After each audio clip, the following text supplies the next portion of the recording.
What's up, people? Welcome back to another vlog, and today Marvel is here, which I don't know if you guys Marvel, and he is helping me with something very special. As I said, welcome to the series of vlogs where this is gonna be what to pack if you are going on a cruise vacation. And it's tricky for first-time cruisers because you don't know what to expect, and that's why we thought, since Tanya and I are going to this amazing cruise vacation, we thought maybe we'll share some tips and tricks with you guys and tell you how we like to pack. Now, of course, you are not gonna pack exact clothes, but it's just to give you a little bit of idea what to expect if you are a first-time cruiser, and especially if you're going on a Royal Caribbean cruise, which I have been cruising for a while now. What exactly happens there. So let's get started with that. Okay, so first of all, let me just brief you about what to expect when you go on a cruise vacation, especially if you're a first-time cruiser. So we are going on a 6-night cruise, okay? So if you are going on a 2 to 5 night cruise, that's how most cruise lines categorize. If you're going on a 2 to 5 night cruise, you are gonna have one formal dining and rest of your nights are gonna be smart casuals. When I say smart casuals, they are pretty much gonna involve, like, you can't wear a swimsuit or a bikini in a dining. You have to wear a collared shirt and nice pants, you know. But there are some cruise lines which let you get away with like crew neck shirts, you know, but you have to look a little bit dapper. Now, if you are cruising on something 6 to 9 night cruise, you can expect to have 2 formal dinings. So that's why when you are packing, you have to like keep all these things in mind, that you make sure for men that you're keeping at least 2 formal clothing. So and then rest of your clothing can be, you know, smart casuals.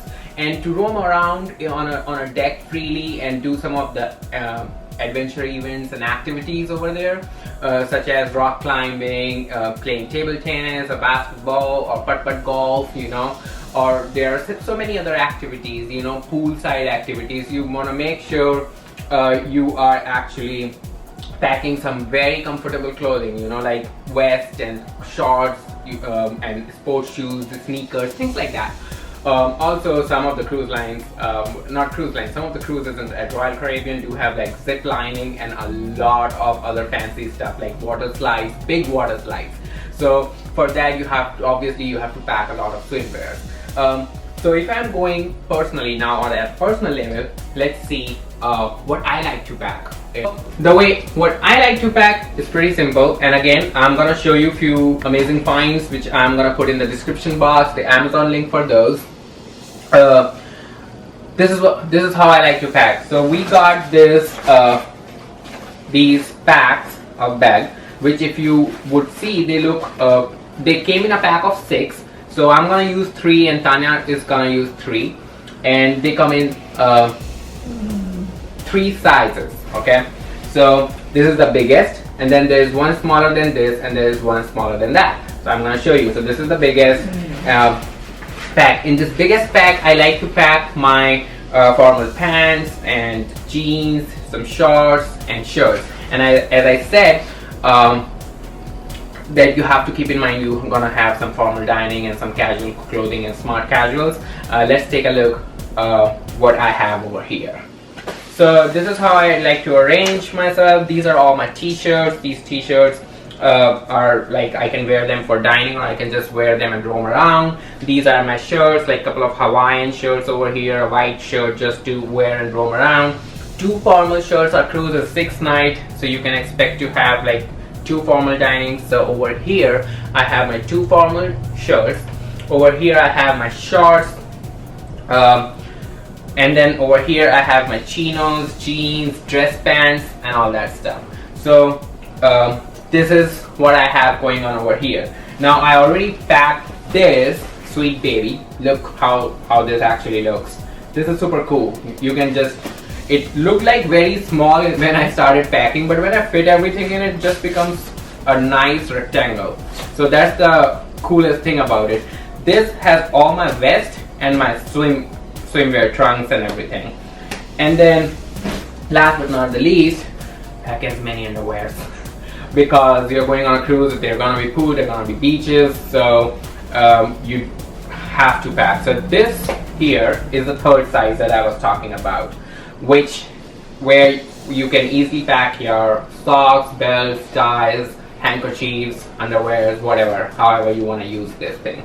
So at the end, if you want to really see, these are the two sizes, and then this is the biggest size. So let me go and pack this biggest size, and then I'll show you how they fit into the suitcase.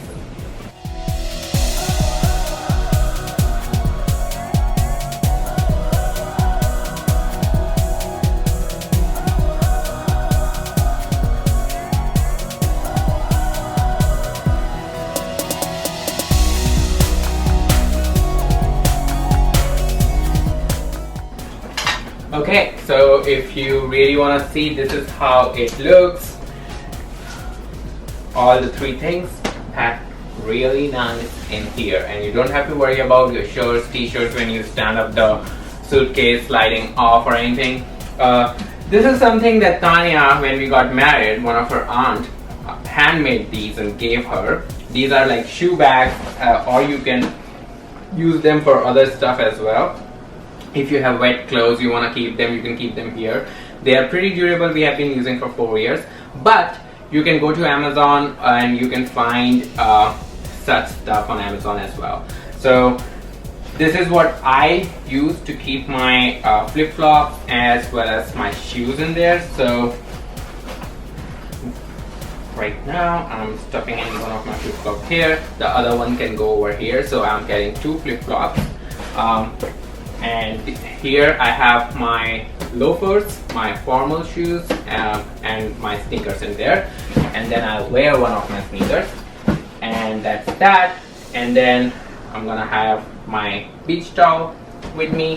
One other thing you can keep in mind when you actually get out of the ship on any of the port that your ship is, whichever port you are visiting, basically, when you get out, they do give you beach towels, so you don't have to worry too much about it. But still, we always take one because you'll be bathing in the room and stuff, and you need a towel. And then I like to carry a cap, and Tanya is gonna carry a hat. So she will follow up a video, and you can see there. So if you want to really look at this suitcase right now, this is what it looks like. Just kind of clip these things here.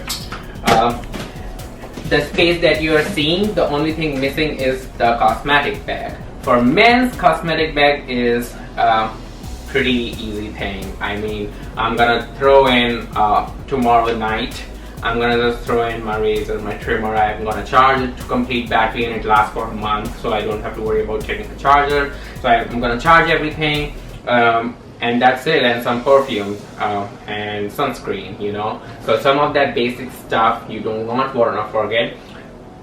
Excuse me.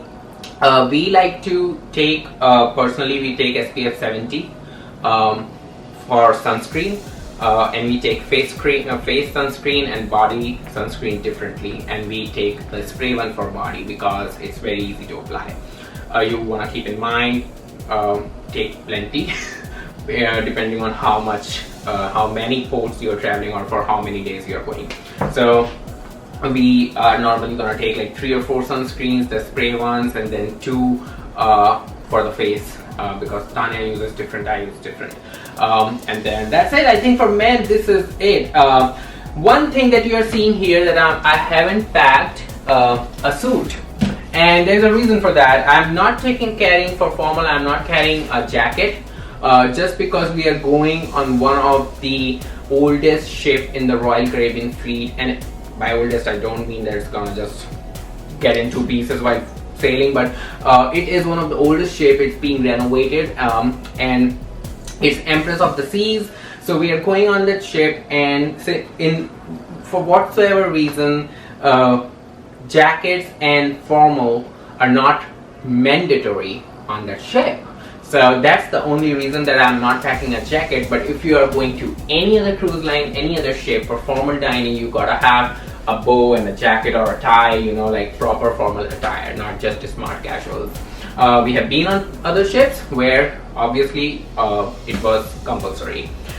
Another tip I can give you, if you're wondering when do you dine formally, you never dine formally on the first day you board the ship. That's because by ship departs by 4 and by 5:30 the main seating of dining starts, and then there's a second seating of dining which starts at 8 p.m. so you can choose whichever time you want to be there. We prefer to go at 8 p.m. because there are some port of calls which are up to 9 to 6, so you come back from the port by 6 and you don't want to come early just because you have to dine at 5:30. So that's why we prefer a second seating. So if you are on a 5-night cruise or less, your formal dining is on the second day you board. If you are on a 6-night cruise or more, you are gonna 2 formal nights. They're gonna be probably the second night or the fifth night if it's a 6-night cruise. If more, you can get up to 3 formal nights. So it just depends. But yes, you never get a formal dining on the first night, so stay chill because your luggage would still be coming until 5 or 6 p.m. They keep bringing the luggage. So that's it.